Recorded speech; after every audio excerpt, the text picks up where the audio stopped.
Hello everyone, Assalamu alaikum. Welcome to myself cooking.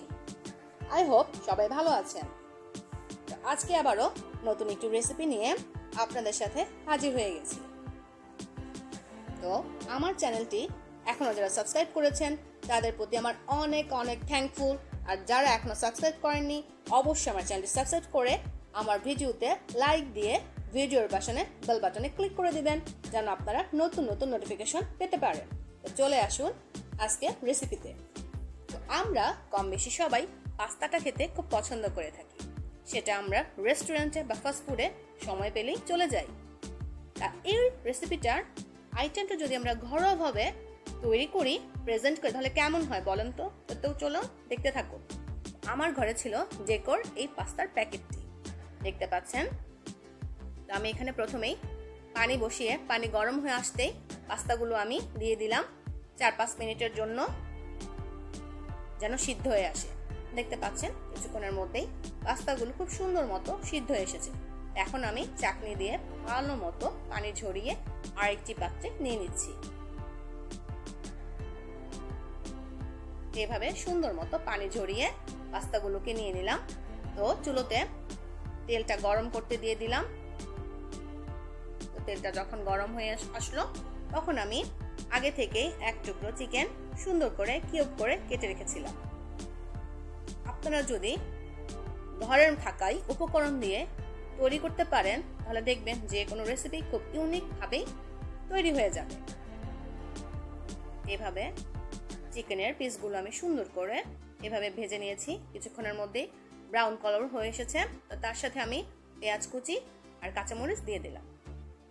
তো কিছুক্ষণ ভাজার পরেই দেখতে পাচ্ছেন এভাবে আমি এক সাইডে চিকেনটা আর পেঁয়াজগুলোর রেখে দিয়েছি, আরেক পাশে একটা ডিম আমি ভেঙে নিয়েছি। তো আমি আগেই বললাম ঘরোয়া উপকরণ, দেখতে পাচ্ছেন এখানে আমি একটা ডিম আর এক টুকরো চিকেন দিয়ে কিভাবে সুন্দর করে আজকে আমি পাস্তাটা তৈরি করব সেটাই দেখতে থাকুন। এভাবে আমি ডিমটাকে ভালো মতো একটু ঝুরঝুরা করে নিব।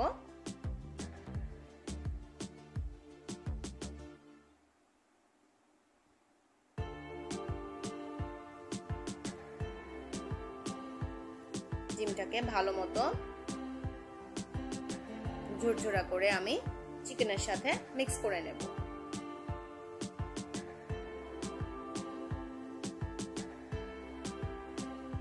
দেখতে পাচ্ছেন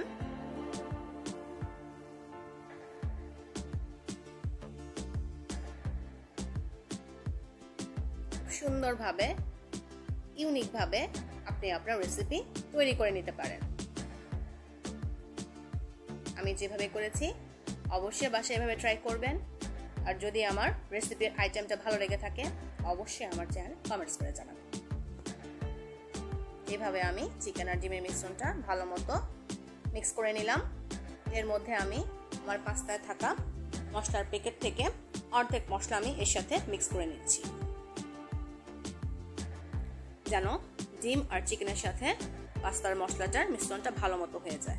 এখন আমি আমার সিদ্ধ করা পানি ঝরে রাখা পাস্তাগুলো ঢেলে দিলাম।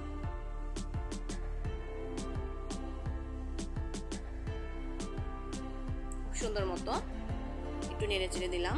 এখন আমি কুচি করে রাখা পনিরটা দিয়ে দিচ্ছি। আমার ঘরে পনির ছিল, আমি সেটাই ইউজ করেছি।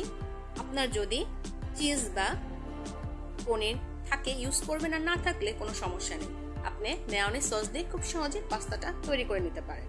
আপনাকে যদি ক্রিম ইউজ করতেই হবে এমন কোনো কথা নেই, আপনি ঘরোয়াভাবে খুব সুন্দর করে এটা তৈরি করে নিতে পারেন। তো পনিরটা দেওয়ার ফলে দেখেন আমার পাস্তাটা কি সুন্দর চিজের মতো একদম ইয়াম্মি হয়ে এসেছে। এর মধ্যে আমি বাকি মশলাটা সুন্দর করে ছড়িয়ে দিয়েছি যেন পাস্তার সাথে ভালো মতো মশলাটা মিক্স হয়ে যায়। সবগুলো উপকরণ আলতো করে দেখতে পাচ্ছেন আমি মিক্স করে নিচ্ছি।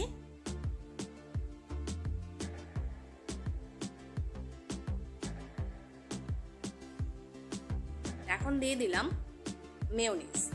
তো আপনার বাসার কাছেই কনফেকশনের বা মুদি দোকানে আপনি খুব সহজে কিন্তু মেয়োনিজ সস পেয়ে যেতে পারেন। তাহলে আপনি হাতের কাছে থাকা জিনিস দিয়েই তৈরি করে নিতে পারেন এই ফাস্টফুড বা রেস্টুরেন্টের মজাদার আইটেমটা। তো দেখতে পাচ্ছেন মেয়োনিজ দেওয়ার পরে আমি দিয়ে দিলাম টমেটো সস। সবগুলো উপকরণ আমি আবারও খুব আলতোভাবে খুব সুন্দর করে এভাবে মিক্স করে নিচ্ছি। খুব নাইস একটা কালার হয়েছে, রেড হোয়াইট, সো ইয়াম্মি। এবার দিয়ে দেব আমার কুচি করে রাখা ধনেপাতাটা। আমি এখানে ইউজ করেছি, আপনারা যদি চান স্কিপ করতে পারেন। আমি আবার একটু পাস্তাটা ভালো মতো নেড়ে চেড়ে নিচ্ছি। দেখতে পাচ্ছেন green, red, white, so nice combination. কেননা আপনার ঘরে থাকা উপকরণ দিয়ে আপনি তৈরি করে নিতে পারেন না? অবশ্যই চেষ্টা করলে আমরা খুব সহজেই অল্প উপকরণে যে কোনো জিনিসই অসাধারণ করে তুলতে পারি। পাস্তাটা মূলত আমাদের বাইরের দেশে খুবই জনপ্রিয় একটা ফাস্টফুড আইটেম। বর্তমানে বাংলাদেশে তো এটার জনপ্রিয়তা ক্রমান্বয়ে বেড়ে যাচ্ছে। তো আমরা এটা ঘরোয়াভাবেই খুব মজাদার ইউনিক স্টাইলে যদি তৈরি করি, তাহলে দেখবেন আমাদের ফ্যামিলি মেম্বার, আমাদের বাচ্চারা তো তার সাথে অতিথির জন্য তৈরি করা অনেক একটা সুন্দর একটা রেসিপি হয়ে যাবে। তো হয়ে গেল খুব সহজেই ঘরোয়া উপকরণে ঝটপট আমার এই পাস্তা রেসিপিটা। তো আমার এই পাস্তা রেসিপি যদি আপনাদের পছন্দ হয়ে থাকে তাহলে অবশ্যই আমার ভিডিওতে একটা লাইক দিয়ে দিবেন, আর আমাকে কমেন্টস করে তো জানাবেন আমার রেসিপিটা আপনাদের কেমন লেগেছে। তার সাথে আমার চ্যানেলটি সাবস্ক্রাইব করে আমাকে আমার সাহায্য করবেন যেন আমি নতুন নতুন কাজ করতে অনুপ্রাণিত হই।